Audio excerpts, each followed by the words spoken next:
გაუმარჯოს, ეხა არის მეოთხე დილა, ხო? მეოთხე დილა. მესამე, ხო, გუშინ იყო მესამე ღამე. მოკლედ ჩვენი ღამეები პირველიდან რა მესამემდე ნელ-ნელა უარესდებოდა და ბოლოს კულმინაციას მიაღწია ყველაზე ცუდი ღამე ლაშქრობაზე, თუ შეგიძლიათ წარმოიდგინოთ. აი იმაზე ორჯერ უფრო ცუდი ღამე ქონდა გუშინ.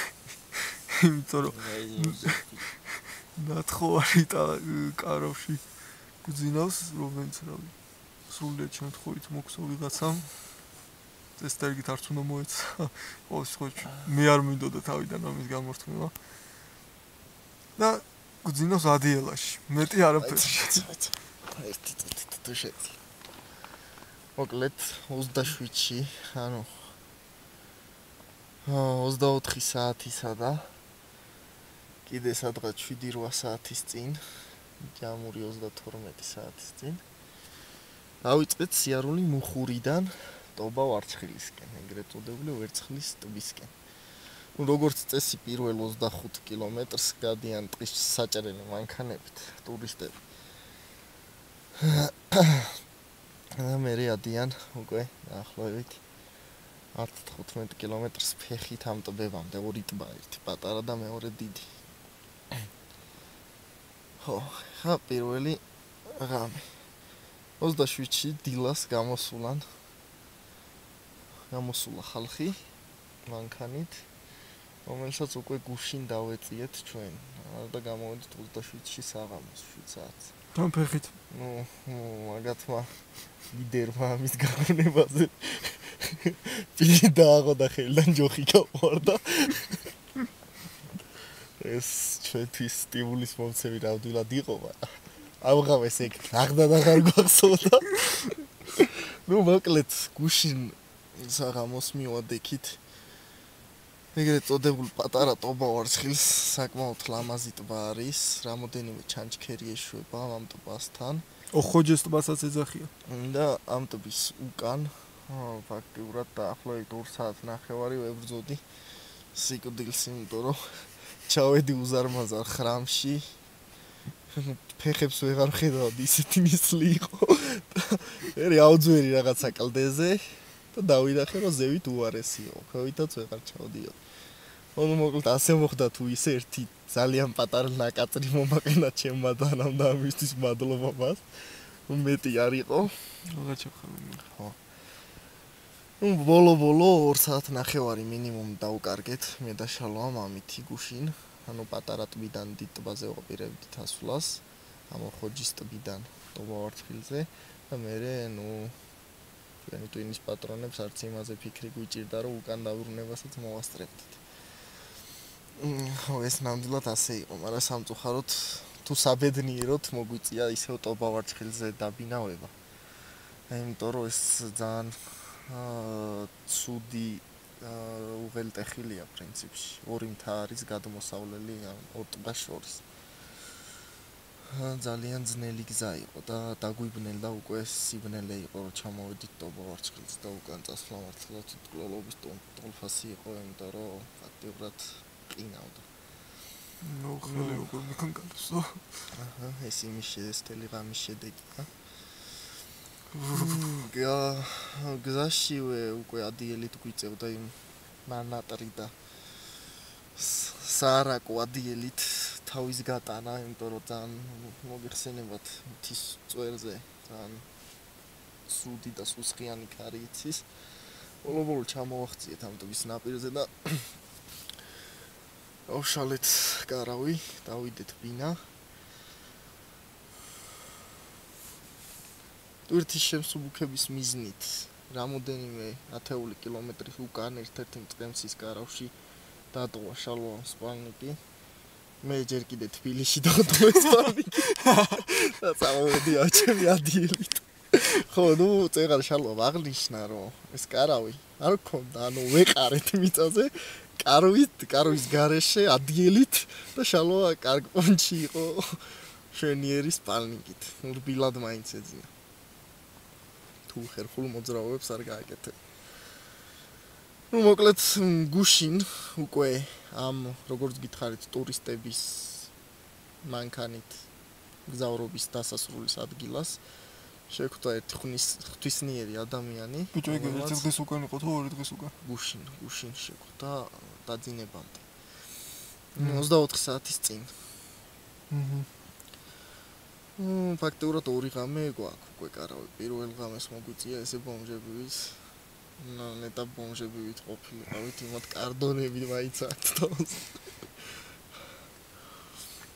ხო, ასე თუ ისე ალბათ მაინც ყველაზე მსუბუქი პირველი ღამე იყო. მეორე ღამეს უკვე კარავში საკმაოდ ციოდა, ცეცხლი არ გვენთქვა, იმიტომ რომ ალპურ ზონაში ვიყავით და ხო, ეხლა რაც შეეხება დღევანდელ წუხანდელ ღამეს. ეს რა თქმა უნდა შეუდარებელია წინა ღამეებთან, იმიტომ რომ არ მეძინებოდა, იმიტომ რომ მეგონა რომ სხეულნას სულის გამოსვლა წარმოიდგინეთ დაახლოებით 2 დღე ღამეში გვაქვს ნავლელი 45 კილომეტრი.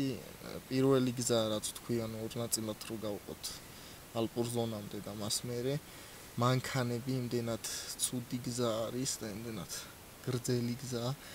ანდომებენ დაახლოებით 4-5 საათს, ჩვენ ეს გზა დავფარეთ 7 საათში. სამხიდიან მანქანებზეა ლაპარაკი. ამის მერე მოვიდეთ ახლა დღევანდელ წუხანდელ ღამემდე. წუხანდელი ღამე იყო, რაც არნახული წვიმა იყო კარვისთვის. ძალიან წვიმდა, ფაქტიურად კარავშიც წვიმდა, ალაგ-ალაგ. ქვევით არანაირი პარალონი არ გვეგო, ანუ სპალნიკის ეგრეთ წოდებული საძილე ტომრის ქვეშსაგები, რომელიც ლეიბის ფუნქციას ასრულებს ეგეთ პირობებში. ვიყავით ერთადერთი კარვის აი ამ რაღაცის პარკის იმედზე.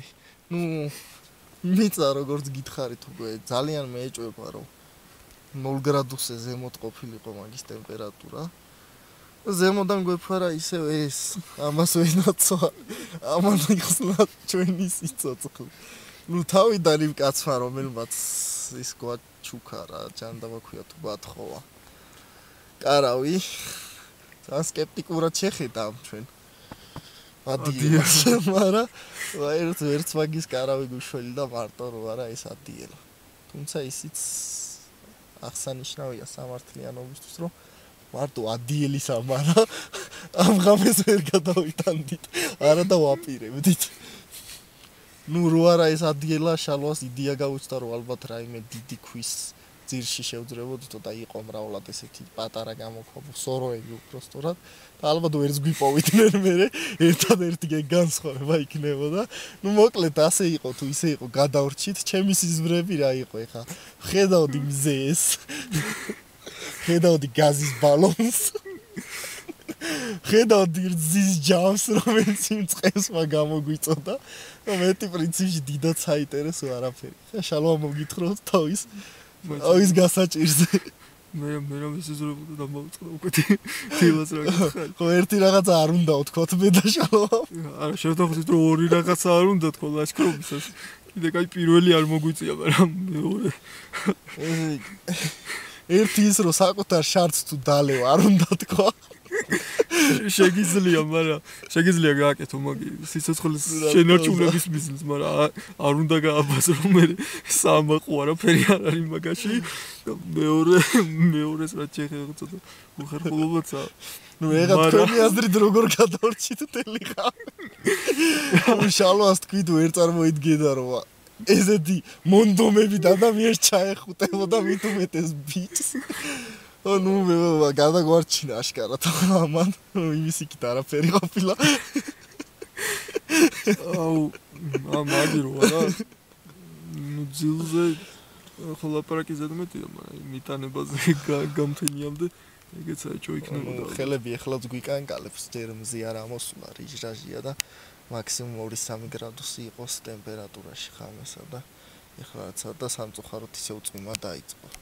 და დღეს ვაპირებდით იმ 45 კილომეტრის გავლას. ჯერჯერობით იდეის დონეზე ესე ბევრ ამას ვაპირებდით ამ ლაშქრობის პერიოდში, მაგრამ რაც გავაკეთეთ ფაქტია ისიც ნამდვილად წარმოუდგენელია ალბათ ნორმალური შესაძლებლობების ადამიანისთვის. ნუ ჩვენ ნორმალურებად არავინ არ გვიცნობს, ასე რომ ეგ არაა პრობლემა. არც ის ტურისტები, რომლებიც გზაში შეხვდნენ. კიდე რა გვესიზმრებოდა საინტერესოა. ხო, ნუ რატომღაც იმ ტურისტებს როცა გამოვემშვიდობი და უთხარი რომ ნუ გზა ქონდათ არეული და შევეცადე გადამეფიქრებინა მათივე რამდენიმე წევრის თხოვნით ეს ყველაფერი რაღაც ჩანჩქერზე გადავლას აპირებდნენ დიდად სახარბიელო მდგომარეობაში არ იყვნენ.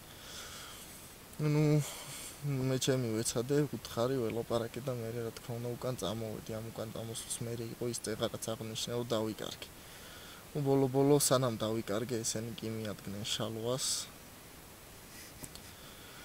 მან დაბრუნდნენ, მობრუნდნენ უკან და დადგნენ სწორ გზაზე. ხო, სანამ 2 საათი დაკარგული იყო, შეიძლება ცოტა უფრო მეტი ხანით საძებნელად წავედი მეთქი სადმე ხوار გადახტა მეთქი თავით. მაგაში ვეკითხები რა მეთქი ტიტული ხანჯლიანი მას ხო არ გინახიათ მეთქი აკეთე კი. ზოგ მომითხრა იქით გაიქცაო, ზოგ მომითხრა აქეთ გამოიქცა. ზოგ მომითხრა ზემოთ აფორთხდაო მე. ნუ სამწუხაროდ მადლიერების გრძნობა არავის გამოუხატავს. ნუ ალბათ ეს იმის ბრალი იყო რომ როცა უკვე ტიტული დარბოდა დაანიჭხე. როცა უკვე შორდებოდი. მაგის ბრალი იყო დამიჯერებული. გულდაწყვეტილმა მითხრა 2-3 ადამიანმა, რომელსაც ძალიან უნდოდა ამ ჯგუფის აზრი შეეცვალა, დაახლოებით 50 კაციანი ჯგუფი იყო. 2-3 ადამიანი ცდილობდა რომ წამოსულიყო სწორ გზაზე და უბრალოდ მათ სიტყვას იმდენი წონა არ ქონდა როგორც ჩანს მასაში და გულდაწყვეტით მითხრეს, კაიო, წადიო შენ და თქვენ გადარჩითო და ჩვენო დავიხოცებითო და შეეცადეს რომ ნამუსი ავეგდი ასე თქვა ჟარგონს ვიხმარ და ამითი გამეგრძელებინა მე დანარჩენი 47 კაცის შეგონება რომ წამოსულიყვნენ სწორ გზაზე და მე სულაც აღარ მიცდია პასუხად მივეცი ის რომ თუ დაიხოცებოდნენ საჭმელზე მივაკითხავდით მაგრამ მაგათმა იფიქრეს რომ მე მაგათი კონსერვების ასაღებად მივდიოდი და არა და სულ არ იცოდნენ რომ მე და შალვა უკიდურეს შემთხვევაში ერთმანეთის შეჭმასაც ყოფილებდით ასე რომ სიცილნარევი ხმით მიპასუხეს მართალია გამომშვიდობებაში გულდაწყვეტა ერია, მაგრამ ვერ მიხვდნენ რა ელოდა მაგათ გვამებს. ნუ მოკლედ წამოვედი და დავიკარგე, ეთყობა ეს ჩემი გულგრილობის პასუხი იყო ღვთისგან. ბოლო გადავარჩით რა. და აი ახლა ისევ წვიმს. ნუ ეს 45 კილომეტრი. აბა კარგად იყავით. კარგად.